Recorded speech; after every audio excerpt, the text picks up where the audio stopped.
नमस्कार, आप देख रहे हैं दूरदर्शन किसान कार्यक्रम हेलो किसान में आप सभी का स्वागत है। मैं हूं मोनालिसा। हेलो किसान कार्यक्रम में हम कृषि क्षेत्र से जुड़े हुए अहम विषयों पर चर्चा करते हैं। साथ ही आप भी अगर हमारे साथ जुड़ना चाहते हैं और उस खास विषय पर आप विशेषज्ञ मेहमानों से कोई राय लेना चाहते हैं, सुझाव लेना चाहते हैं, तो आप हमारे साथ इस कार्यक्रम में जुड़ सकते हैं। हमारे टोल फ्री नंबर पर कॉल करके आइए। सबसे पहले हम आपको विषय के बारे में बता दें। हेलो किसान कार्यक्रम में आज की चर्चा का विषय रहेगा रबी फसलों में ड्रिप सिंचाई एवं जल प्रबंधन, और इसके साथ ही रबी तिलहनी फसलों में समसामयिक कार्य। इन दोनों विषयों पर आज हम विस्तार से बातचीत करेंगे। आप हमारे टोल फ्री नंबर पे कॉल कर सकते हैं। इसके लिए नोट कर ले हमारा टोल फ्री नंबर 1800-113060 या फिर 1800-113061 पर आप कॉल कर सकते हैं और आप अपने सवाल पूछ सकते हैं जो कि इन विषयों से जुड़े हुए हों। हमारे सवालों के जवाब के लिए खास मेहमान मौजूद है। आइए आपका परिचय करा दें। हमारे साथ यहाँ पर मौजूद हैं डॉक्टर ए के मिश्रा, जो कि प्रधान वैज्ञानिक है जल प्रौद्योगिकी केंद्र भारतीय कृषि अनुसंधान परिषद पूसा नई दिल्ली में। आपका बहुत बहुत स्वागत इस कार्यक्रम में। इसके साथ ही हमारे अगले मेहमान हमारे साथ जुड़े हुए हैं डॉक्टर एस के सिंह, जो कि निदेशक है कृषि तकनीकी अनुप्रयोग अनुसंधान संस्थान काजरी कैंपस जोधपुर राजस्थान से। आपका भी बहुत बहुत स्वागत है इस कार्यक्रम में। तो जैसा कि आज का हमारा विषय है, जिसमें हम खास तौर पर जो रबी फसलें हैं उनमें किस तरह से जल प्रबंधन किया जाए और किस तरह की जो तकनीकें हैं उनका इस्तेमाल कर सकते हैं ताकि कम पानी में भी अच्छी उपज हासिल कर सके, इस पर विस्तार से बातचीत करेंगे। डॉक्टर मिश्रा, मैं चाहती हूं कि सबसे पहले आप हमें समझाएं, इस विषय के बारे में एक रूपरेखा तैयार कर दें कि किस तरह से पानी की जो समस्या है वो एक वैश्विक समस्या बनकर उभरती जा रही है और खेती में पानी की आवश्यकता होती ही होती है। तो ऐसे में किस तरह से इसका जो उचित जल प्रबंधन है वो करना बेहद जरूरी है। जी देखिए, ऐसा है कि हम रबी फसलों की बात कर रहे हैं और रबी का मौसम लगभग अक्टूबर के प्रारंभ से शुरू होता है और अप्रैल तक जाता है जी। और ये ऐसा समय है जब बरसात खत्म हो जाती है। तो इस पीरियड में सफलतापूर्वक फसल उत्पादन करने के लिए सिंचाई की आवश्यकता पड़ती है। अब सिंचाई और जल निकास दोनों को मिला करके अगर हम देखें तो इसको हम जल प्रबंधन कहते हैं। यानी कि फसलों को उचित मात्रा में उनके जड़ क्षेत्र में जल की आवश्यकता होती है, परंतु अधिक जल उनके लिए नुकसानदायक हो सकता है। तो यानी कि इस प्रकार का हमें एक बैलेंस बना के रखना है सॉइल मॉइस्चर का, जो फसलों के लिए बहुत लाभदायक हो और जिससे कि वो अपने पोषक तत्व उचित मात्रा में सॉइल से या मिट्टी से ग्रहण कर सकें। तो इसमें जो मौसम के प्रचालक हैं उनका बड़ा योगदान है, क्योंकि मौसम के प्रचालकों के द्वारा ही जो वाष्पोत्सर्जन की क्रिया होती है और पौधे के शरीर के अंदर से ट्रांसपिरेशन, जिसे हम वाष्पीकरण कहते हैं, वो होता है और इसके लिए उचित मात्रा में जल का होना बहुत जरूरी है। अब जैसा कि आपको पता है कि जल की मात्रा धीरे धीरे कम होती जा रही है और वैश्विक स्तर पर भी कम हो रही है और क्लाइमेट चेंज भी आ चुका है। तो हमारे कृषि क्षेत्र में जहां जल का सबसे ज़्यादा प्रयोग किया जाता है, यहां आवश्यकता है कि जल का बहुत मितव्यतापूर्ण प्रयोग किया जाए। बिल्कुल। और इसके लिए किस तरह की तकनीकें आप अपना सकते हैं, इसके बारे में विस्तार से चर्चा करेंगे आज के इस कार्यक्रम में। आइए उससे पहले नजर डाल लेते हैं एक रिपोर्ट पर।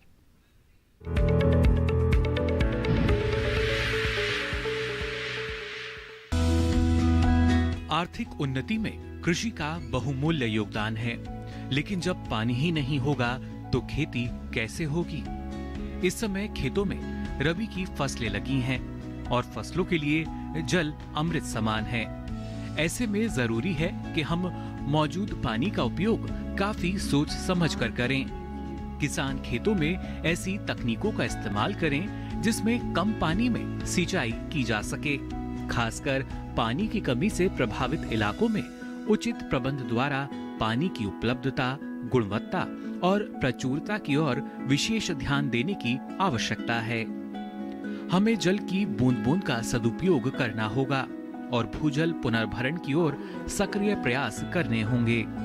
किसानों को सिंचाई की उन्नत तकनीकों का उपयोग करना होगा।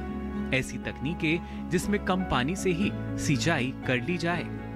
इन्हीं में से एक है फव्वारा सिंचाई पद्धति। फव्वारा सिंचाई को अपनाकर जल प्रबंधन को सुनिश्चित किया जा सकता है। इस विधि से सिंचाई में जल की बर्बादी नहीं होती। इस विधि में सिंचाई क्यारियों में न करके पाइपों और नोजलों के जरिए वर्षा के रूप में की जाती है। ये विधि जल संरक्षण के साथ साथ मृदा अपरदन रोकने और भू संरक्षण में भी मददगार है। इस विधि से सिंचाई करने से क्यारियों में की गई सिंचाई की तुलना में 30 से 40% पानी बचता है। इसके अलावा जल प्रबंधन और उपलब्ध संसाधनों के उपयोग के लिए बूंद-बूंद यानी ड्रिप सिंचाई पद्धति भी एक अच्छा साधन है। बूंद-बूंद यानी टपक विधि से लगभग 60 से 70% पानी की बचत होती है। ये पद्धति रेतीली मिट्टी और ऊबड़-खाबड़ भूमि के लिए भी उपयोगी है। वहीं घड़ा सिंचाई पद्धति में मिट्टी के घड़ों का उपयोग करके भी किसान कम पानी में सिंचाई कर सकते हैं। इस पद्धति में 50 से 80% तक पानी की बचत होती है। इसके अलावा किसान फसलों को जरूरत के अनुसार पानी दें, क्योंकि विभिन्न फसलों के लिए सिंचाई की जल मांग अलग-अलग होती है।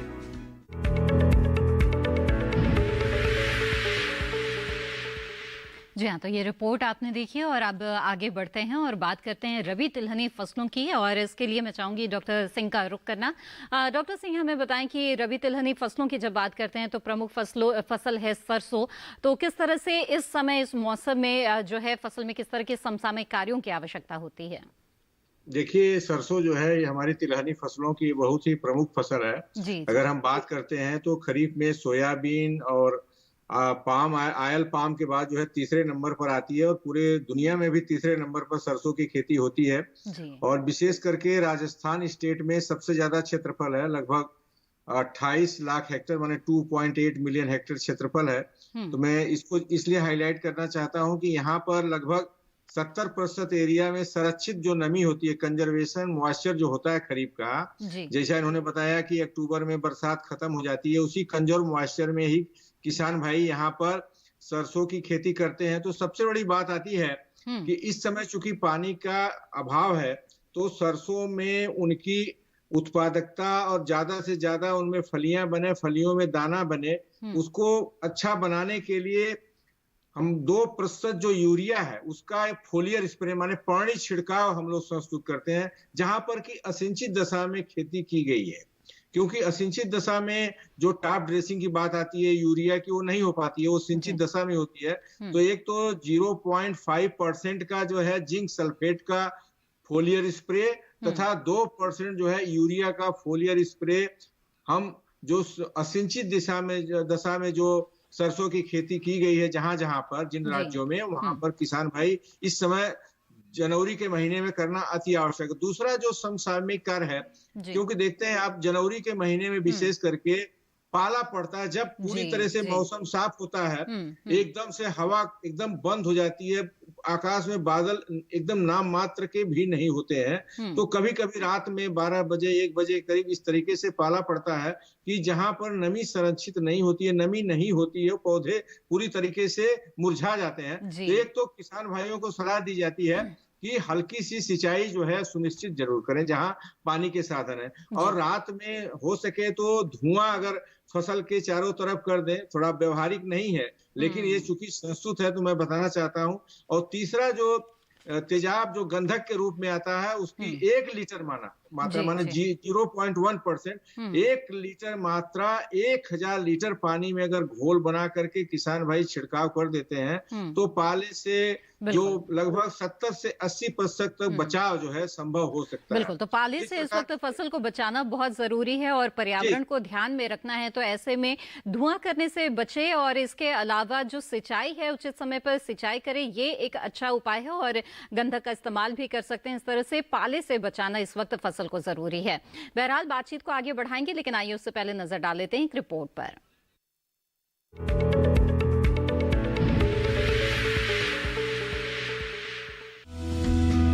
रबी की तिलहनी फसलों में इस समय समसामयिक कार्य जरूरी हैं। सरसों राई की फसल में सिंचाई जल की उपलब्धता के आधार पर की जा सकती है। अगर एक सिंचाई उपलब्ध है तो 50 से 60 दिनों की अवस्था पर करें। 2 सिंचाई उपलब्ध होने की अवस्था में पहली सिंचाई बुआई के 40 से 50 दिनों बाद और दूसरी सिंचाई 90 से 100 दिनों बाद करें। अगर 3 सिंचाई उपलब्ध हैं तो पहली सिंचाई 30 से 35 दिनों बाद व अन्य 2 30 से 35 दिनों के अंतराल पर करें। फसल को खरपतवारों से मुक्त रखने के लिए 20 से 25 दिनों में एक बार निराई गुड़ाई करें। देखा गया है कि इस निराई के बाद सरसों की फसल अच्छी तरह और जल्दी बढ़ती है। वहीं सूरजमुखी की बिजाई जनवरी में भी हो सकती है।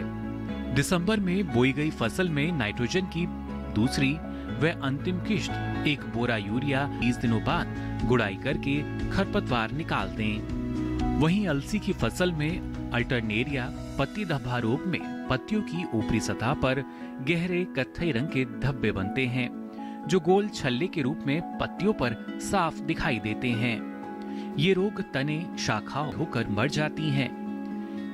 गिरोई रोग में पत्तियों, पुष्पक्रमों और तने पर नारंगी रंग के फोले बनते हैं, जिससे पत्तियां पीली होकर सूखने लगती हैं। इस रोग से बचाव के लिए कृषि विशेषज्ञों की सलाह से उचित उपाय करें।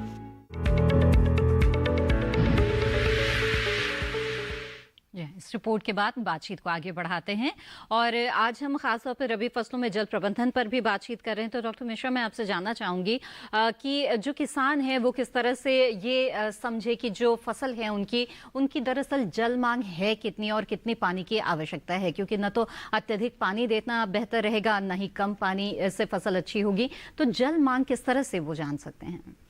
देखिए, बात ऐसी है कि जल मांग वस्तुतः वातावरण की जो पानी उड़ाने की क्षमता है उसी से निर्धारित होती है। अब जैसे इस समय जनवरी के महीने में देख रहे हैं कि बहुत तापमान बहुत कम हो गया है, तो इस समय वाष्पोत्सर्जन की जो दर है वो बहुत कम है, 3 से 4 मिलीमीटर प्रतिदिन के हिसाब से। और अगर यही चीज़ हम अप्रैल और मई में देखें तो वो 8, 9 और 10, 12 तक भी हो सकती है और जून में तो आगे तक जा सकती है। तो एक अंदाजे के अनुसार अगर हम अपने फसल के बोने के दिन के बाद से हम अगर जोड़ें तो लगभग औसतन लगभग 5 मिलीमीटर प्रतिदिन के हिसाब से हम रख सकते हैं। और पूरे जो सीजन है, जितने जब से क्रॉप लगाई गई है और जब से क्रॉप कटने वाली है, तो एक अंदाजा लगाया जा सकता है कि इतनी हमारी फसल की जल मांग है। अब जैसे जल मांग और फसलों की जल धारण क्षमता से भी प्रभावित होती है और फसल की स्थिति के द्वारा भी प्रभावित होती है। यहाँ तक कि विभिन्न प्रकार की फसलों की जल मांग विभिन्न होती है जी। और अगर वैरायटी की भी बात करें तो वैरायटी के अनुसार भी जल मांग बदलती रहती है। ठीक है। तो लेकिन किसानों को अंदाजा लग जाता है अपनी खेत की स्थिति को देखते हुए और पौधों की स्थिति को देख करके भी अंदाजा लगाया जा सकता है। अगर कोई एक्सपीरियंस किसान है तो वो जान सकते हैं कि जैसे सबसे पहले हम कोशिश ये करते हैं कि अगर हमारे पास कोई भी गैजेट नहीं है, कोई सेंसर नहीं है, कुछ भी नहीं है, तो मिट्टी को खोद के देखें, कम से कम नीचे की जो है 6 इंच की मिट्टी को हटा के देखें तो आपको अंदाजा लगेगा कि इसमें मॉइस्चर धीरे धीरे कम होता आ गया। और एक क्रांतिक अवस्था आती है जिसे हम लोग ने 50% जो रेडी लेवल मॉइस्चर है उस पर रखा है कि गेहूं जैसी फसलों के लिए, जो इस समय की मेन रबी की फसल है, लगभग 50% जो रेडी लेवल मॉइस्चर है उसमें हमें सिंचाई कर देना बहुत आवश्यक होता है। तो मिट्टी की एक तो स्थिति को देख करके किसान जान सकते हैं, दूसरी फसल की स्थिति भी देख सकते हैं जिसमें फसलों में थोड़ा सा पत्तियां ड्रूपिंग वाली अवस्था में। माफ कीजिएगा डॉक्टर मिश्रा, यहाँ पे रुकना पड़ रहा है, इस बातचीत को हम आगे बढ़ाएंगे, लेकिन फिलहाल हमारे साथ एक कॉलर जुड़ गए हैं, उनका सवाल यहाँ ले लेते हैं। जयपुर राजस्थान से इस वक्त हमारे साथ एक कॉलर है। जी नमस्कार, स्वागत है आपका, पूछे अपना सवाल। हेलो राजू लाल जी, मेरी आवाज मिल रही है क्या आपको? हाँ जी, अपना सवाल पूछ सकते हैं आप। मेरा सवाल है कि मैं गेहूं की फसल के अंदर ड्रिप कितने घंटे चलाएगा है? जी, गेहूं की फसल में ड्रिप किस तरह से लगाएं?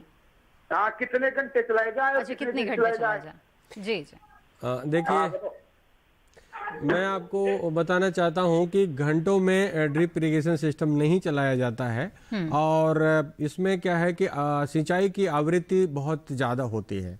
जैसे अभी बातें हो रही थी कि 3 सिंचाई उपलब्ध है या 4 सिंचाई उपलब्ध है तो कितने कितने दिनों के अंतराल पे देना है। ये तो बात है कि जब हम लोग फ्लडिंग मेथड से सिंचाई करते हैं, फ्लडिंग के बहुत तरीके हैं, जैसे कि गेहूं में बॉर्डर इरिगेशन से करते हैं, कहीं फरो भी होती है, ओरिजिन फरो मेथड भी है, करुगेशन भी है और भी है। लेकिन जो ड्रिप सिंचाई है जिसमें कि 2 लाइनों के बीच में एक लेटरल लाइन लगाते हैं और उससे कोशिश करते हैं कि ड्रिप पर नजदीक रखते हुए एक लाइन सोर्स ऑफ इरिगेशन बनाएं, तो इसमें 1 से 3 दिन के अंतराल पर जल दिया जाता है। जी। तो ध्यान देने वाली बात है कि जब फसल की बढ़वार शुरुआती अवस्था में हो, जब फसल छोटी होती है तो थोड़े समय के लिए आपको ड्रिप को चलाना है और आवृत्ति आपने 1 से 3 दिन की रखी हुई है, तो वो सारा पानी जो आप 20 दिन के और 25 दिन के अंतराल पर देना चाहते हैं उसको इतने दिनों में बांट के देना है। अच्छा। तो जिस प्रकार के आपके ड्रिपर्स होंगे, जैसे कि ड्रिपर्स की कैपेसिटी 2 लीटर से 20 लीटर पर आवर की भी जैसे रखी जाती है, तो मान लीजिए कि 4 लीटर पर आवर वाला ड्रिपर आपने लगा रखा है और नजदीक तो उसको 10 से 15 मिनट चलाने से और देखना यह है कि आपके पास पानी का जो पानी निकला हुआ है उसने उस जड़ क्षेत्र को गीला कर दिया है। अच्छा। और अगर फसल छोटी है तो उसका जड़ क्षेत्र भी कम ही होगा, तो उसी हिसाब से आपको एडजस्ट करना पड़ेगा। जी। और इस प्रकार से जैसे ही फसल बढ़ती जाएगी और आपको लगेगा जड़ क्षेत्र भी बढ़ता जाएगा तो उसका ड्यूरेशन भी आप बढ़ा सकते हैं। बिल्कुल। तो राजूलाल जी, मुझे उम्मीद है आपके सवाल का जवाब मिल गया होगा और बहुत ही विस्तार से यहाँ पर आपको जानकारी मिली है कि किस तरह से जो ड्रिप इरिगेशन है वो आप कर सकते हैं गेहूं की फसल में। और इसी के साथ यहाँ पर वक्त हो गया है एक छोटे से ब्रेक का। हम जल्द हाजिर होंगे। आप बने रहें दूरदर्शन किसान पर।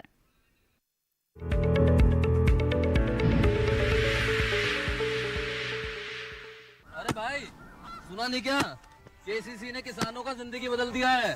देश के छोटे किसान 1,60,000 रुपए तक का कर्ज बिना किसी गारंटी को ले पाएंगे। ब्याज खोरों से भी पीछा छूटा। मैं तो जैविक खेती का पूरा सामान मंगा लिया, केसीसी का भी कोई दबाव नहीं है। ब्याज चुकाने के लिए पूरा 1 साल मिलता है। समय पर भुगतान करने पर केवल 4% के सालाना ब्याज पे लोन मिल गया मुझे। अपना आधार कार्ड, लेटेस्ट फोटो और जमीन के कागजात लेके अप्लाई करो बस। और नामांकन भरने के लिए जेब भी ढीली नहीं करनी पड़ी।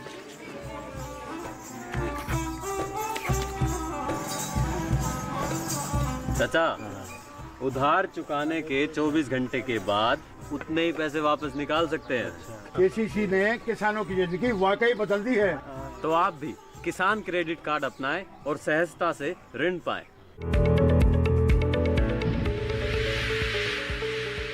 ब्रेक के बाद आप सभी का फिर से स्वागत है। आप देख रहे हैं कार्यक्रम हेलो किसान।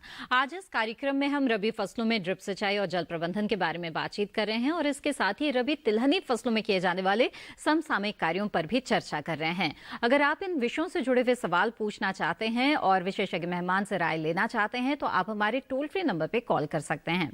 बातचीत को यहाँ पर आगे बढ़ाते हैं और डॉक्टर सिंह, मैं आपसे जानना चाहूंगी कि जो रबी तिलहनी फसलें हैं उनमें सरसों में किए जाने वाले समसामयिक कार्यों के बारे में हमने बातचीत की और मैं चाहूंगी कि अलसी जो है उसके बारे में भी बताएं। रबी तिलहनी फसलों में अलसी भी किसान लेते हैं तो उन्हें किस तरह से इस वक्त ध्यान रखना चाहिए, किन बातों का ध्यान रखना चाहिए? देखिए, मेन चीज देखिए, अलसी जो है इस समय लगभग फूल और उसके अवस्था में है, तो किसान भाई विशेष करके चूंकि इसका रूट जो है बहुत नीचे तक नहीं जाता, क्योंकि सरसों के पौधे तो बहुत मजबूत होते हैं जी। तो इसकी रूट बहुत मतलब मुश्किल से 5-6 सेंटीमीटर तक नीचे जमीन के नीचे जाती है। तो किसान भाइयों को सलाह दी जाती है, विशेष करके चूंकि इस जाड़े का मौसम है, अगर सिंचाई करें तो हल्की सिंचाई करें। ज्यादा अगर सिंचाई कर देंगे तो जड़ें जो है अलसी की जो है सड़ जाती हैं, तो उससे उत्पादकता जो है अलसी की जो है घट जाती है। तो विशेष करके उसका ध्यान रखना है। साथ ही साथ अगर उसमें किसी प्रकार का, जैसे कि अगर कोई कीड़ा लगता है उसमें, इसमें फली बेधक कीड़ा भी लगने की संभावना रहती है कभी कभी। तो जो फलियों में छेद कर देते हैं उसमें दाना जो है उसका विकृत हो जाता है, तो उसके भी प्रबंधन करने की अगर किसान भाई, लेकिन इसको पूरा निगरानी कर लें क्योंकि ये बहुत कम चांसेस रहता है इसमें कीड़ा लगने का। क्योंकि इस समय जो है फूल आ गया है और कभी कभी जो है इस तरीके के कीड़े कभी कभी लगते हैं। तो अलसी में विशेष करके कोई इस तरीके का रोग भी नहीं लगता है। तो और अलसी बहुत ही उस तरह की फसल है, और जहां पर काली मिट्टी है, भारी मिट्टी है, वहीं पर अलसी की खेती है। विशेष करके जैसे मसूर है, चना है, इसकी खेती एकल फसल के रूप में नहीं होती है। ये जो है अक्सर जो है मिक्स क्रॉपिंग या इंटर क्रॉपिंग, सब फसली चना और मसूर के साथ जो है इसकी खेती जो है प्राय जो है विशेष करके हमारे मध्य प्रदेश के कुछ क्षेत्रों में, कुछ बुंदेलखंड जो उत्तर प्रदेश का है जिसमें झांसी संभाग है और बांदा संभाग है, इन्हीं क्षेत्रों में, लेकिन सब की सब जगह सब फसली के रूप में इसकी खेती की जाती है। जी जी जी, बिल्कुल।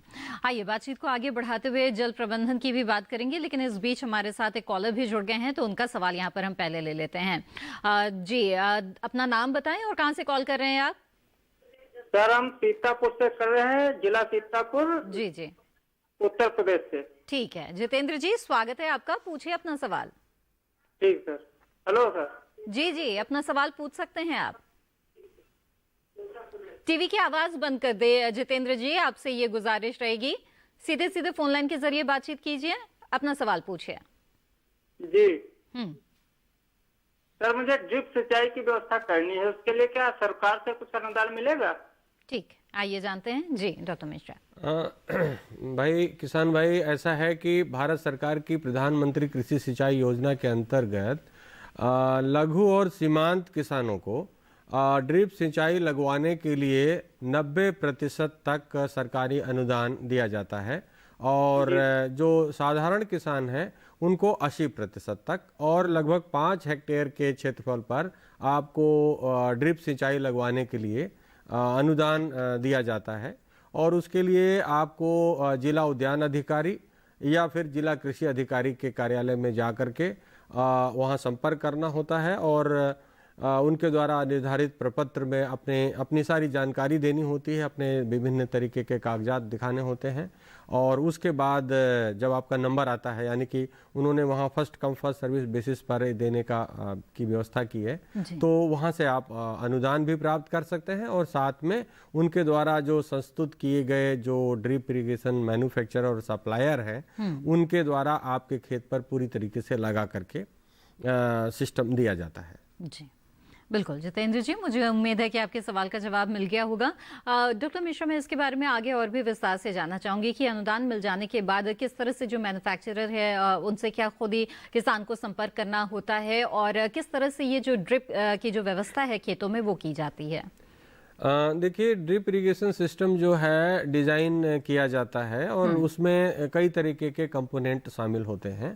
अगर हम बात कर रहे थे रबी फसलों की, तो रबी फसलों में जैसे अभी पहले जब ड्रिप सिंचाई भारत देश में आई, जो कि इजराइल में ज़्यादा विकसित हुई थी, तो सबसे पहले उसे ऑर्चर्ड्स में यानी कि बाग बगीचों में लगाया गया, और वहाँ उसकी मतलब उसको बहुत ज़्यादा अच्छे परिणाम अच्छे मिले हैं। और धीरे धीरे जिस प्रकार से हमारे देश में जल की कमी होती गई, तो लोगों ने परीक्षण करने के बाद पाया कि इसको कुछ मॉडिफिकेशंस के साथ साथ, जैसे मैंने बताया कि आपको जब ये फसलें लाइनों में बोनी है, तो आपको एक ऐसा लाइन सोर्स बनाना है।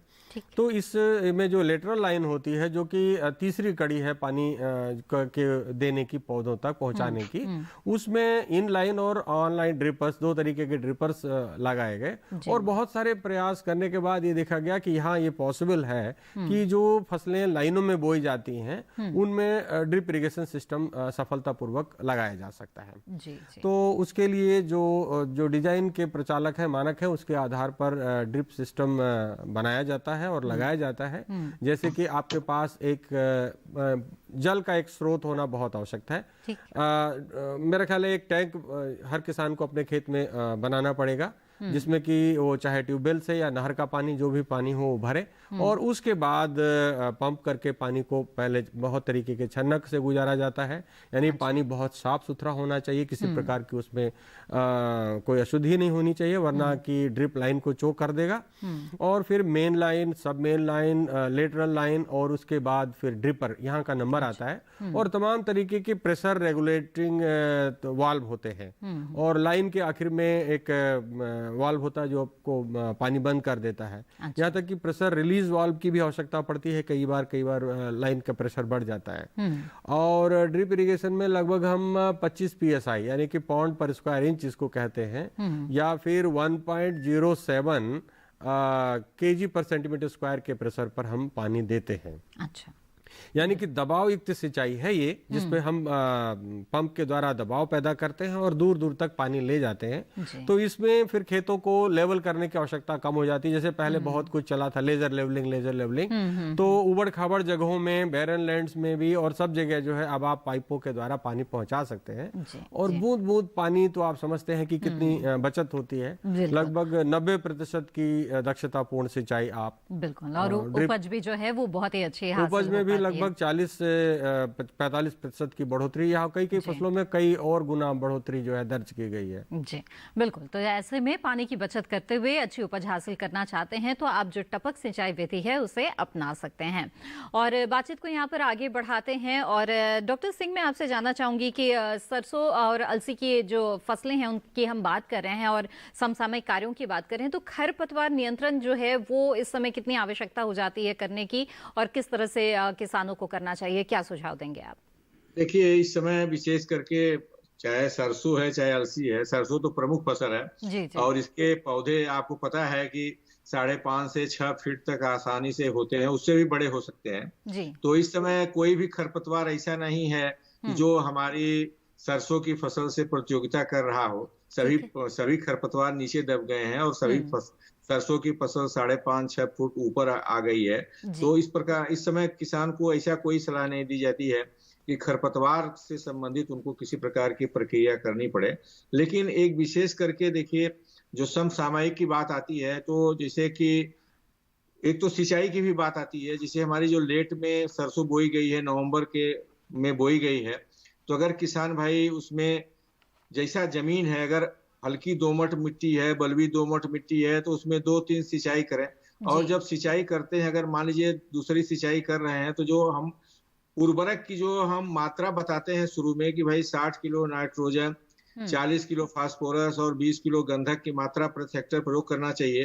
तो फास्फोरस और गंधक और आधी नाइट्रोजन तो उसी समय प्रयोग कर देते हैं। लेकिन जो नाइट्रोजन की जो आधी मात्रा, उसको 2 भागों में, जो पहली सिंचाई के बाद फिर दूसरी सिंचाई के बाद, उसका सिंचाई के समय प्रयोग करने से जो शाखाएं होती हैं अच्छी होती हैं और पौधों में फलियां ज्यादा लगती हैं। तो इसका भी ध्यान रखें। साथ ही साथ देखिए, अगर किसान भाई के पास स्प्रिंकलर विधि है, जो पानी को हम लोग कम से कम खर्च करें, क्योंकि फ्लड इरिगेशन में अभी बताया गया ज्यादा पानी लगता है, तो बौछारी सिंचाई के द्वारा भी करना है तो 4-5 सिंचाई, माने 25 दिन बाद, 50 दिन बाद, 75 दिन बाद, 90 दिन बाद, 110 जो फव्वारा सिंचाई की विधि है उससे भी किसान यहाँ पर अपना सकते हैं। आपके पास फिर से हम रुक करेंगे डॉक्टर सिंह, और भी जानकारियां लेंगे, लेकिन फिलहाल हमारे साथ एक कॉलर जुड़ गए, उनका सवाल यहाँ ले लेते हैं।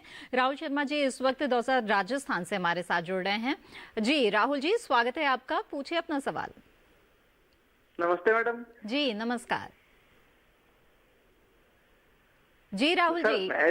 ऐसे बोल रहा था मैडम, हमने मतलब 600 फीट बोर करवाया मैडम। सरसों लगाई है आपने? हाँ जी नहीं, जी 600 फीट बोर करवाया, उसमें अच्छा, पानी कड़ा हुआ है मैडम, बिल्कुल कड़ा पानी हुआ है। उस पानी से हमने गेहूं और चने किए हैं। अच्छा, तो चना मतलब एक महीना हो गया, उसमें मतलब अभी कुर रहे हैं मैडम वो। जी डॉक्टर सिंह, अगर आप उनका सवाल समझ पाए। हाँ, देखिए ऐसा है, आपने 600 फीट बोर कराया है, जो पानी निकला है, और मुझे ऐसा लगता है कि आपके पानी में कुछ खारापन होगा, कुछ पानी में अशुद्धियां होने की संभावना है, और जिसकी वजह जो आप देखिए, पानी का कोई आपने टेस्ट तो करवाया नहीं है उसमें, आपको पता नहीं है? सर नहीं करवाया। हाँ, तो जो कि काफी गहराई से पानी निकला है और दौसा में, तो मैं समझता हूँ पानी का टेस्ट करा लेना चाहिए था आपको। बेसिकली हमें साफ पानी की आवश्यकता पड़ती है, जिसमें कि पीएच मान 7 होना चाहिए, और अगर उससे ऊपर हुआ तो क्षारीय होता है, उससे नीचे हुआ तो जो है अम्लीय होता है। दोनों तरीके के पानी जो है फसलों को नुकसान पहुंचा सकते हैं। तो ये ना जानते हुए कि आपकी पानी से क्या संबंधित समस्या है, अगर वो ठीक है मान लीजिए, तो इस समय अगर पौधे नहीं बढ़ रहे हैं तो मौसम का जो प्रकोप है, यानी कि अभी बहुत कम टेम्परेचर है और जो धूप नहीं निकल रही है, तो उसका वजह से जो है पौधे नहीं बढ़ रहे होंगे। हो सकता है सिंचाई के जल की कोई समस्या ना हो। और दूसरी बात यह है कि आपकी जमीनों में जो उर्वरता है, पहले उसका भी कुछ ज्ञान होना चाहिए। और क्या पता उस जमीन में अभी उर्वरक की मात्रा बहुत कम हो, जिसकी वजह से पौधे जड़ नहीं पकड़ पा रहे हैं, जैसा आप चाहते हैं वैसे नहीं बढ़ रहे हैं। तो कृपया अपने जल और मिट्टी दोनों की जांच करा लें। बल्कि कोई भी फसल लगाने से पहले ये बहुत महत्वपूर्ण है कि लगाया जाए, जांच की जाए। जी जी बिल्कुल। तो राहुल जी, मुझे उम्मीद है आपके सवाल का जवाब मिल गया होगा और बेहतर होगा कि आप पानी और मिट्टी इन दोनों की जांच करा ले। इसके अलावा भी अगर आपको वजह नहीं समझ में आ रही है कि क्या वजह है कि फसलों की बढ़वार अच्छी नहीं हो रही है, तो जो नज़दीकी कृषि विज्ञान केंद्र है वहां पर भी आप संपर्क कर सकते हैं और वहां पर भी विशेषज्ञों से आप राय ले सकते हैं। बातचीत को यहाँ पर आगे बढ़ाते हैं और डॉक्टर मिश्रा, आपसे जानना चाहेंगे कि आप जैसे कि हम बात कर रहे हैं कि जो रबी फसलें हैं उनमें किस तरह से जल प्रबंधन करें, तो खासतौर पर जो खाद्यान्न फसलें हैं उनमें किस तरह से जल प्रबंधन इस वक्त करना चाहिए?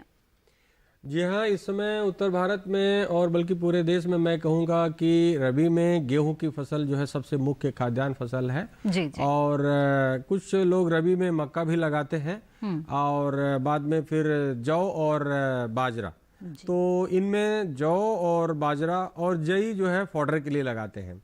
और जई आजकल उच्च लोगों के बीच में बहुत बढ़िया एक पसंदीदा खाद्य पदार्थ बन रहा है। ओट मील वो खाते हैं, ओट तमाम तरीके से लोग ले रहे हैं। तो मेरा ये कहना है कि जौ और जई जो है इनकी जल मांग कम होती है और बाजरा की भी जल मांग काफी कम होती है।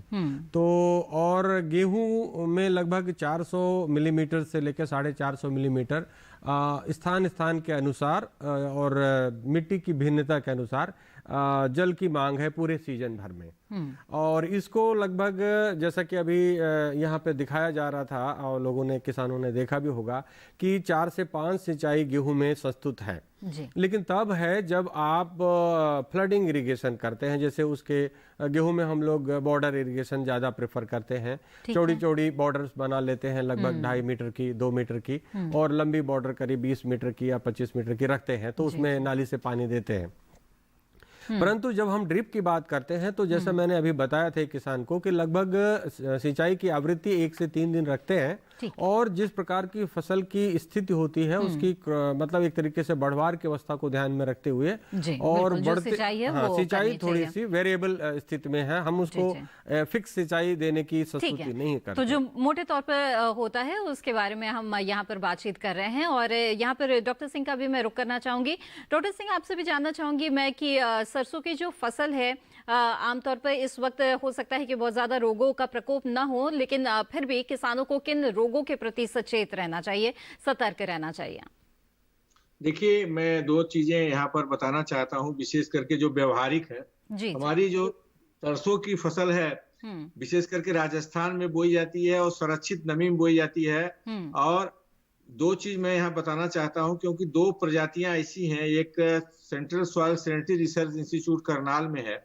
उन्होंने एक CS 58 और CS 60 ये 2 सरसों की प्रजातियां निकाली हैं, जो कोई 8.5 से माने 9 pH तक, ये मतलब जो है फसलों, जो जमीन का जो pH है, जो क्षारीयता है, 9 pH मान तक भी ये आसानी से उगाई जा सकती हैं। अभी बाड़मेर जिले में हम लोगों ने इसको बड़े पैमाने पर प्रदर्शित किया है। तो विशेष करके जहां पर क्षारीयता का प्रतिशत ज्यादा है, pH मान ज्यादा है, वह किसान भाइयों को मैं सलाह देता हूं कि अगर इन दोनों प्रजातियों का बीज CS 58 और CS 60 का अगर किसान भाई बोते हैं तो उनको एक तो किसी प्रकार का इसमें रोग नहीं लगेगा, और रोग नहीं लगेगा तो अच्छी पैदावार होगी, और किसी प्रकार से फसल जो कहते हैं कि डिप्रेशन में, मतलब उस तरीके का खेत में नहीं आएगा। तो इसकी एक तो वो है। दूसरा ये है कि जो इस समय एक लगता है कि सफेद रोली, जो व्हाइट रस्ट एक रोग जिसको कहते हैं, वो कभी कभी जो है ना वो लगता है, सफेद रोली पत्तियां भी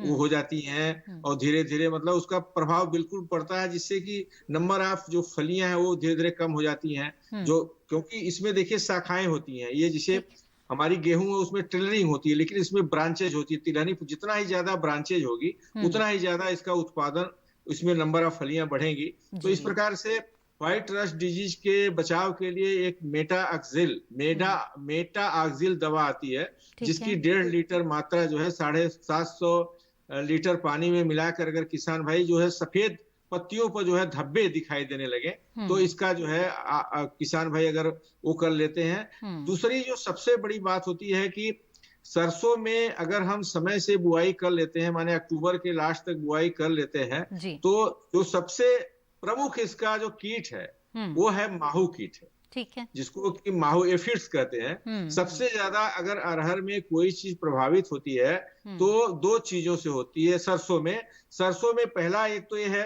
कि किसान भाई दूरी जो है बिरलीकरण, इसीलिए थिनिंग जो है सरसों में बुआई के 25 से 30 दिन बाद जो है संस्तुत की जाती है। साथ ही साथ माहू का प्रबंधन बहुत ही आवश्यक है।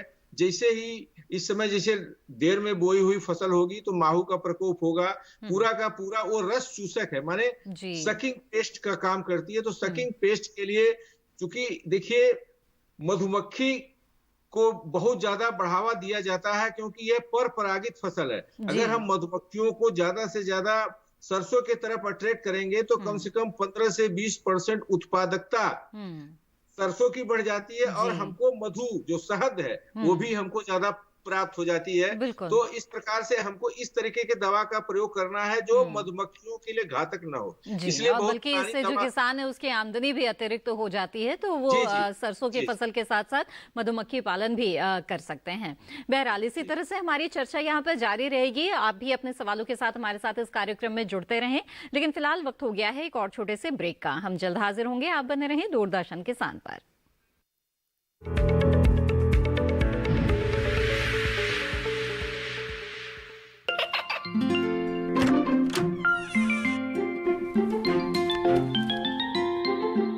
ये क्या हो रहा है? काशवी, इतने कम मार्क्स? काशू बेटा पढ़ा करो, पढ़ोगी नहीं तो आगे कैसे बढ़ोगी? मम्मा मैं भी तो आपसे यही कहना चाहती हूँ, पढ़ा करो। आप पढ़ोगे नहीं तो आगे कैसे बढ़ोगे? मतलब? वो देखो, सिर्फ बैक पर छपा ऑर्गेनिक नहीं, ऑर्गेनिक का निशान पहचानिए। पीजीएस ऑर्गेनिक का ये लोगो उन किसानों की पहचान है जो आज भी परंपरागत विधि से रसायन मुक्त खेती कर आपके लिए शुद्ध फसल उपजा रहे हैं। अब समझे मम्मा, अगर मैं प्योर ऑर्गेनिक फूड नहीं खाऊंगी तो अच्छे मार्क्स कहाँ से लाऊंगी? अच्छा बच्चों, जैविक खेती की इस मुहिम को आगे बढ़ाइए, शुद्ध ऑर्गेनिक अपनाइए।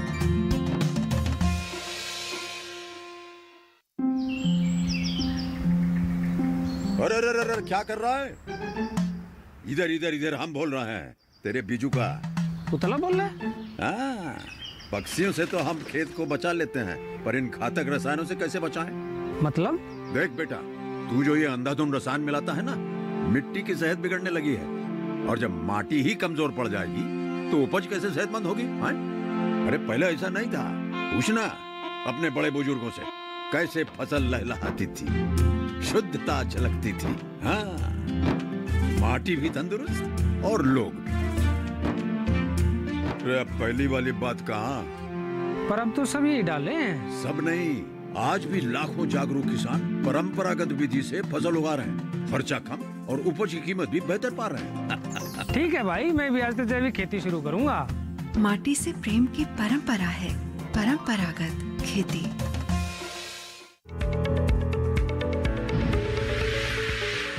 ब्रेक के बाद आप सभी का फिर से स्वागत है कार्यक्रम हेलो किसान में। आज इस कार्यक्रम में हम रबी फसलों में ड्रिप सिंचाई और जल प्रबंधन के बारे में बातचीत कर रहे हैं और इसके साथ ही रबी तिलहनी फसलों में समसामयिक कार्यों पर भी चर्चा जारी है। आप इन विषयों से जुड़े हुए सवाल इस कार्यक्रम में पूछ सकते हैं हमारे टोल फ्री नंबर पर कॉल करके। हमारे साथ इस समय एक कॉलर जुड़े हुए हैं, आइए उनसे बात करते हैं। भास्कर नारायण जी इस वक्त महोबा उत्तर प्रदेश से हमारे साथ जुड़े हुए हैं। भास्कर जी स्वागत है आपका, पूछिए अपना सवाल। जी नमस्कार, विशेषज्ञों को मेरा नमस्कार।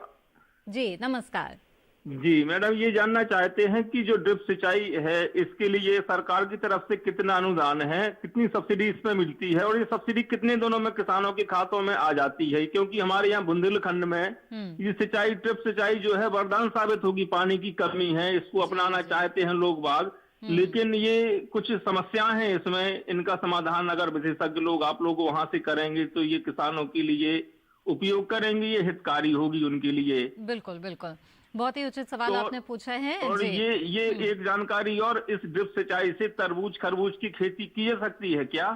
ठीक है, आइए जानते हैं जी डॉक्टर मिश्रा। हाँ, और ये एक और प्रश्न है मेरा कि जो है इस सब जो ड्रिप सिंचाई की पद्धति है जी, इसमें जो है कुछ चुनिंदा कंपनियां रहती हैं, उनके रेट कुछ बहुत ज्यादा रहते हैं, और इसी को अगर व्यक्तिगत तौर से लगवाया जाए तो ये जो है सस्ती भी पड़ती है और गारंटी भी रहती है, और ये सरकारी सिस्टम से जो कुछ चुनिंदा कंपनी लगाती हैं इसकी से लागत भी बढ़ जाती है और सब्सिडी आने में बड़ा विलंब भी होता है, इससे किसान हम लोग थोड़ा पिछड़ जाते हैं लगवाने में। ठीक है भास्कर जी, आइए जानते हैं कि क्या सुझाव दे रहे हैं हमारे विशेषज्ञ इस मामले में। जी डॉक्टर मिश्रा बताएं क्या कहना चाहेंगे। देखिए, अब महोबा से हमारे किसान भाई जो जुड़े हैं, आपके दूसरे सवाल का जवाब मैं देना चाहता हूँ। आपने पूछा कि तरबूज और खरबूज की खेती में क्या ड्रिप इरिगेशन सिस्टम लगाया जा सकता है, तो मेरा जवाब है कि हाँ, बिल्कुल लगाया जा सकता है।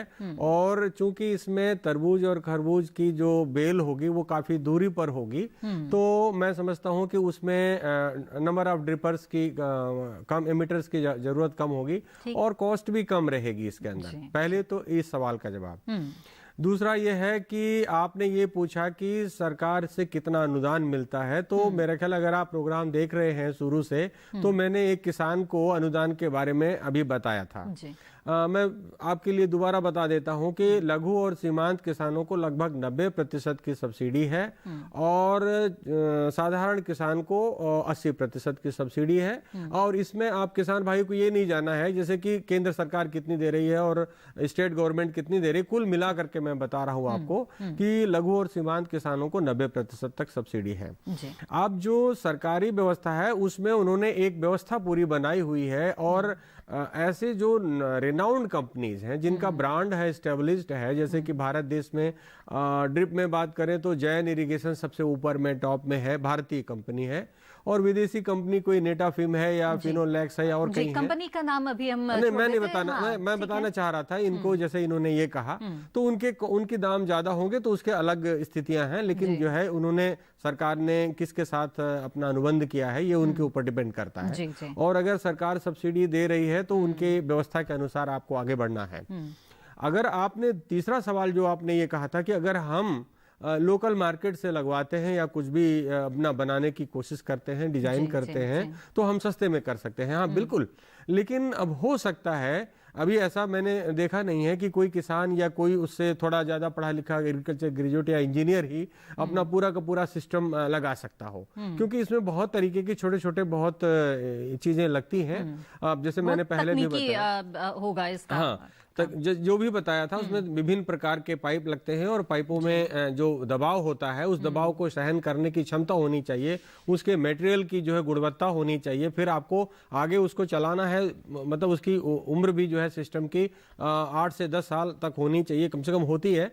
और अगर इसी तरीके की साधारण व्यवस्था कुछ करेंगे तो हो सकता है कि 1-2 साल में ही खराब हो जाए या कुछ सब स्टैंडर्ड मटेरियल हो जाए, बिल्कुल, तो उससे किसानों को नुकसान हो जाता है। बेहतर है कि जो सरकार द्वारा संस्तुत है उन्हीं कंपनियों का ही रुख करे। तो ऐसे में अगर जो सरकार जिन कंपनियों को संस्तुत करती है वहां से अगर ड्रिप लगाते हैं, डॉक्टर मिश्रा मैं जानना चाहूंगी, तो वैसे में अगर किसी तरह की शिकायत होती है तो क्या ये कंपनी की जिम्मेदारी होगी कि उसका जल्द से जल्द निवारण करेंगे और दोबारा जो व्यवस्था है उसे ठीक से? जी हाँ, बिल्कुल। मेरा ख्याल है कि जो अगर अनुबंधित हैं जो कंपनियां और उन्होंने अगर किसी प्रकार की कोई शिकायत हुई है तो उनका दायित्व तो है कि वो किसान का सिस्टम ठीक करके दे, और समय समय पर जैसे कि हम कोई भी सामान खरीदते हैं तो उसकी सर्विस की गारंटी होती है, तो उसी हिसाब से वो सर्विस, आफ्टर सेल सर्विस वो प्रोवाइड करते हैं, उसके लिए वो बाध्य है और सरकार उसके लिए मेरा ख्याल अनुबंध में ही उनके पास शुरुआत में ये व्यवस्था बना दी जाती है। जी जी बिल्कुल। तो बेहतर है कि आप सरकार द्वारा जो अनुबंधित कंपनियां हैं वहीं से आप ड्रिप लगवाएं,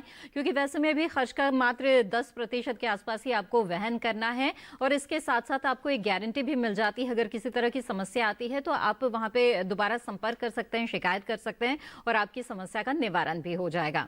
बहरहाल यहाँ पर बातचीत को आगे बढ़ाते हैं और डॉक्टर सिंह मैं आपका एक बार फिर से रुख करना चाहूंगी और जानना चाहूंगी कि कुछ और कीट का जो प्रकोप है क्या इस समय रबी की जो तिलहनी फसलें हैं उनमें हो सकता है? क्या सुझाव देना चाहेंगे आप यहाँ पर किसानों को रोग व कीट से बचाव के लिए? नहीं, देखिए इस समय विशेष करके मैं यही सुझाव देना चाहता हूँ कि जो लेट वाली हमारी, जैसे नवंबर में कभी कभी क्या होता है कि धान के बाद या अन्य फसलों के बाद जब खेत खाली होता है, किसान भाई जब बुआई करते हैं, तो इस समय जो सबसे प्रमुख जो कीट है वो यही कीट है जो कि, क्योंकि शुरुआत में अगर हम देखते हैं अक्टूबर, नवंबर, दिसंबर देखते हैं जब बुआई होती है, तो एक आरा मक्खी जिसको साफ फ्लाई कहते हैं, जो पत्तियों में छेद करती है, तो वह कीड़े का तो प्रकोप अब होना नहीं है। तो इस समय जो सबसे प्रमुख कीड़ा है, जो मैंने पहले भी बोला कि जो माहो कीट है, लेट वाली जो फसल है, उसको हम लोग किसान भाई उसकी पूरी तरह से निगरानी करें, और निगरानी करने के बाद जो है उसमें डाइमेथियोड जो रोगर मैंने कहा जो मधुमक्खियों के लिए हानिकारक ना हो, या दूसरी जो दवा अभी नई है। माफ कीजिएगा डॉक्टर सिंह, यहाँ पर आपको रोकना पड़ेगा। एक कॉलर हमारे साथ इस वक्त जुड़े हुए हैं, उनका सवाल यहाँ पर लेते हैं। समस्तीपुर बिहार से इस वक्त हमारे साथ एक कॉलर है। जी, स्वागत है आपका, पूछे अपना सवाल।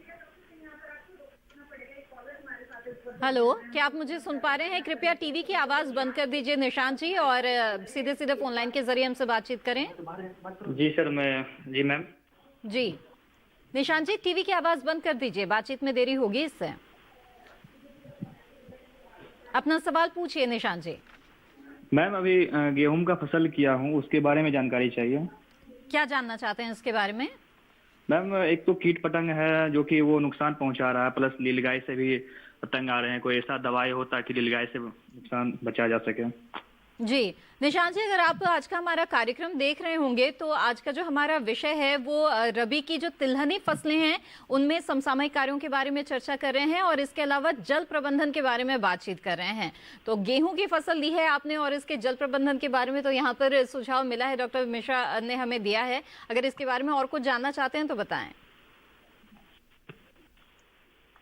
चलिए, यहाँ पर बातचीत को हम आगे बढ़ाएंगे, और चलते चलते डॉक्टर मिश्रा, चूंकि निशांत जी गेहूं की फसल ले रहे हैं, मैं चाहूंगी अगर एक बार फिर से आप बताना चाहें कि जो उचित जल प्रबंधन है वो किस तरह से कर सकते हैं, तो बता दें। देखिए, ऐसा है कि गेहूं की फसल की बुआई अधिकतर जो है लोग पलेवा लगा के करते हैं, खासतौर से उत्तरी क्षेत्र में जहां हम लोग बैठे हुए हैं। और बिहार में ये हो सकता है इन्होंने अगर अर्ली बुआई करते हैं तो जो संरक्षित मॉइस्चर है मतलब बरसात का, उसके बाद एक दो जुताई करके, और वहाँ की मिट्टी भी जो है उसकी जल धारण क्षमता भी अच्छी है, तो हो सकता है कि वहाँ पर आप इनसे बात करते तो पता चलता है, लेकिन बिना पलेवा के उन्होंने गेहूं बोया हो सकता है। अच्छा। तो गेहूं में लगभग 21 दिन के बाद जो क्राउन रूट इनिशिएशन स्टेज है वो बहुत ही एक क्रांतिक अवस्था मानी गई है। तो पहली सिंचाई 20 से 21 दिन के अंदर कर देनी चाहिए इनको, और ये सिंचाई काफ़ी हल्की सिंचाई होती है, और मैं लगभग 5 सेंटीमीटर यानी कि 50 मिलीमीटर या उससे भी कम में भी अगर इनकी बहुत अधिक जल धारण क्षमता वाली मिट्टी है तो वो करना चाहिए। अब चूंकि हम लोग बात कर रहे हैं ड्रिप की, तो इसलिए मैं कोशिश यही करूंगा कि मैं आपको ये बताऊं कि अगर आपने ड्रिप सिस्टम लगवाया होता तो लगभग 1 से 3 दिन के अंतराल पर आप पानी देते। बिल्कुल, तो पानी की बचत कर सकते हैं ड्रिप लगा के। यहाँ पर हमें आगे बढ़ना पड़ेगा, अगले कॉलर हमारे साथ जुड़ गए हैं, उनका सवाल ले लेते हैं। अजय लाल जी अजमेर राजस्थान से इस वक्त हमारे साथ है। जी अजय जी, पूछे अपना सवाल। चलिए, लगता है हमारा संपर्क टूट गया है और बातचीत को हम आगे बढ़ाएंगे, लेकिन इसी के साथ हेलो किसान कार्यक्रम में वक्त हो गया है एक और छोटे से ब्रेक का। ब्रेक के बाद भी हमारी चर्चा जारी रहेगी, जिसमें हम रबी फसलों में जल प्रबंधन के बारे में बातचीत को जारी रखेंगे, और इसके साथ ही रबी तिलहनी फसलों में समसामयिक कार्यों का भी हम यहाँ पर जिक्र कर रहे हैं, उस पर भी चर्चा कर रहे हैं। आप भी जरूर अपने सवालों के साथ इस कार्यक्रम में हमारे साथ जुड़े, लेकिन फिलहाल रुकते हैं छोटे से ब्रेक के लिए।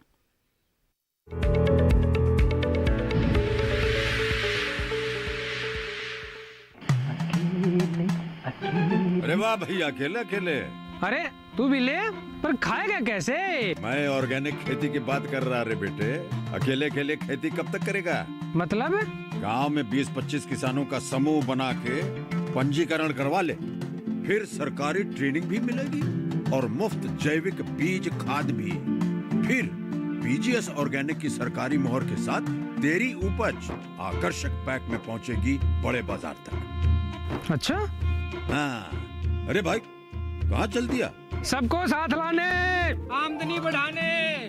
तो किसान भाई समझ गए ना? साथ मिलकर ऑर्गेनिक खेती कीजिए, अपनी परंपरा को आगे बढ़ाइए, ज्यादा मुनाफा कमाइए। माटी से प्रेम की परंपरा है परंपरागत खेती।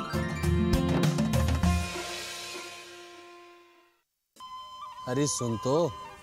मुझे क्या सुनाना चाहते हो? जो सुनाओ मेरी सौतन को। किसको? अरे वही तुम्हारा मोबाइल फोन जिससे सुबह शाम दिन रात चिपके रहते थे और कहते थे किसान कॉल सेंटर से बातें हो रही हैं। अच्छा ये बात है। हाँ, क्यों, क्या हुआ? अब बात नहीं होती क्या? अब तो झट से बात हो जाती है। ऐसा क्या? हाँ, अब तो ज्यादा लाइनें और खास तकनीक के कारण खेती के माहिरों से तुरंत बात हो जाती है। और अगर कभी लाइन व्यस्त हो तो अपनी समस्या फोन पर रिकॉर्ड करा दो, वहाँ से फोन आ जाता है और समस्या की हल का मैसेज भी आ जाता है। ये देखो आ गया। अरे वाह, इसका मतलब इंतजार की घड़ी अब खत्म। हाँ। तभी मैं सोचूं कि आजकल मुझ पर इतना प्यार क्यों आ रहा है। कृषि संबंधी समस्याओं का अपनी भाषा में तुरंत हल पाने के लिए पूरे भारत में किसी भी फोन से हेल्पलाइन नंबर पर संपर्क करें। किसानों का दोस्त किसान कॉल सेंटर। ब्रेक के बाद आप सभी का फिर से स्वागत है। आप देख रहे हैं कार्यक्रम हेलो किसान। आज इस कार्यक्रम में हम रबी फसलों में जल प्रबंधन के बारे में बातचीत कर रहे हैं और साथ ही रबी तिलहनी फसलों में समसामयिक कार्यों का भी जिक्र कर रहे हैं। यहाँ पर हम बातचीत को आगे बढ़ाएंगे, लेकिन हमारे कई दर्शक हैं जो ईमेल के जरिए भी अपने सवाल हम तक पहुँचाते हैं और ऐसा ही एक ईमेल भेजा है हमारे एक दर्शक ने, उनका सवाल यहाँ पर लेते हैं। डॉक्टर सिंह, ये सवाल जो है वो सरसों से जुड़ा हुआ है और अजय लाल जी ने अजमेर राजस्थान से मेल किया है और उन्होंने ये पूछा है कि सरसों की फसल उन्होंने लगाई है और वो जानना चाहते हैं कि चेपा से अपनी फसल को बचाने के लिए उन्हें क्या करना चाहिए। देखिए, वो चेपा जो मैंने बताया ना, माहू ही वो है, उसको माहू ही बोलते हैं, चेपा को माहू ही बोलते हैं। जी जी जी। तो माहू को मैंने कायदे से प्रबंधन करने के लिए यही है कि वो जो मधुमक्खी से मतलब उसको प्रभावित न करे, तो इमिडाक्लोप्रिड जो जैसा कि मैं बता रहा था 17.8 SL जो सॉल्युबल सॉल्यूशन का आता है इमिडाक्लोप्रिड, उसकी मतलब 1 मिलीलीटर मात्रा 1 लीटर में पानी करके, माने जो 15 लीटर का पीच का स्प्रेयर होता है उसमें 3 ढक्कन दवा मिला करके 500 मिलीलीटर दवा 1 हेक्टेयर के लिए, मतलब हमारी जो ये फसल है सरसों की माहू से बचाव के लिए बहुत ही लाभदायक है इमिडाक्लोप्रिड। अगर ये नहीं मिलती है तो जो पुरानी दवा है डाइमेथोएट 1.5 जो है ml दवा 1 लीटर पानी में मिला करके, माने 1.5 लीटर जो है डाइमेथोएट, जिसको रोगार भी बोलते हैं, इसका अगर किसान भाई छिड़काव 2 बार कर देते हैं तो पूरी तरीके से हमारी जो माहू है इसका पूरी तरीके से प्रबंधन किया जा सकता है, क्योंकि बहुत छोटा कीट होता है। इसको अगर हम फोर्स से पानी का ही छिड़काव कर दें फोर्सफुली, तभी ये बह जाएगा और ये इसका पूरा प्रबंधन हो जाएगा। तो इसमें बहुत ज्यादा इससे परेशानी होने की जरूरत नहीं है, बहुत आसानी से इसका। एक और सवाल है, मैं चाहती हूँ कि उसका भी आप जवाब दे दें। एक ईमेल भेजा है अनिल जी ने नालंदा बिहार से और उन्होंने ये पूछा है कि अलसी की फसल है और जो पौधे हैं वो पीले पड़ रहे हैं, तो क्या वजह हो सकती है और किस तरह से अपनी फसल को बचाएं, जानना चाहते हैं। देखिए, मैं इसीलिए पहले भी बताया कि एक तो देखिए उनकी जमीन चूंकि बिहार के हैं तो निश्चित है वो थोड़ा भारी, उधर मिट्टी काली मिट्टी पाई जाती है। तो पहली बात है कि हल्का सिंचाई करें में, क्योंकि ये पौधा बड़ा ही कमजोर होता है, सरसों का पौधा बहुत मजबूत होता है, इसलिए जब चीजें कमजोर है तो हमको उसी तरह से पानी का प्रबंधन करना चाहिए। बहुत हल्की सिंचाई करने की बात है। अगर ज्यादा पीला पड़ रहा है तो चूंकि ये तिलहनी फसल है तो इसमें नाइट्रोजन की मात्रा भी प्रयोग करना बहुत जरूरी होता है। तो उसमें यूरिया की जो है टॉप ड्रेसिंग, अगर उसमें नमी पर्याप्त है तो कम से कम जो है 30 से 35 किलो प्रति हेक्टेयर नाइट्रोजन की संस्तुति है। 30 से 35 किलो नाइट्रोजन को देने के लिए कम से कम 85 से 90 किलो जो है हमको यूरिया का प्रयोग करना पड़ेगा। तो किसान भाई से मेरा ये अनुरोध है कि वह टॉप ड्रेसिंग के रूप में कम से कम 20 से 25 किलोग्राम यूरिया का छिड़काव जरूर कर दें, तो हो सकता है उससे जो उनका पीलापन है वो उससे बचा जा सकता है, क्योंकि यूरिया जो है पीलेपन को में प्रयोग करने से काफी हद तक बचा जा सकता है। बिल्कुल। डॉक्टर सिंह, आप लगातार हमारे साथ जुड़े रहे और आपने बहुत ही महत्वपूर्ण जानकारियां हमें दी है, आपका बहुत बहुत धन्यवाद। जी हाँ, तो इसी के साथ यहाँ पर आगे बढ़ेंगे और डॉक्टर मिश्रा, बहुत ही संक्षेप में आपसे जानना चाहूंगी कि टपक सिंचाई के बारे में हम लोग बातचीत कर रहे हैं, इसके साथ साथ फर्टिगेशन की भी बात इन दिनों की जाती है, जिसमें कि पानी के साथ साथ जो उर्वरक है उससे भी दिया जा सकता है। क्या फायदा है इसका, अगर आप बताना चाहें संक्षेप में। हाँ बिल्कुल, ऐसा है कि आजकल एक इंस्ट्रूमेंट छोटा सा इसमें लाइन में जुड़ जाता है शुरुआत में ही। चूंकि हम प्रेशर पे पानी दे रहे होते हैं तो एक वेंचुरी मीटर आता है जिसको लगा देने से और किसी भी फर्टिलाइजर टैंक में उसका इनलेट अगर रख दें तो जो फर्टिलाइजर सोल्यूशन है वो पाइप लाइन में सक हो जाती है जी। और वो आगे चल करके पानी के साथ पौधों तक पौधों की जड़ में पहुंच जाती है। तो इसी को हम फर्टिगेशन कहते हैं। और इस फर्टिगेशन का फायदा यह है कि सीधे उर्वरक आपके जड़ क्षेत्र में पहुंच जाता है पौधे के, और पौधों की जड़ों द्वारा अवशोषित कर लिया जाता है।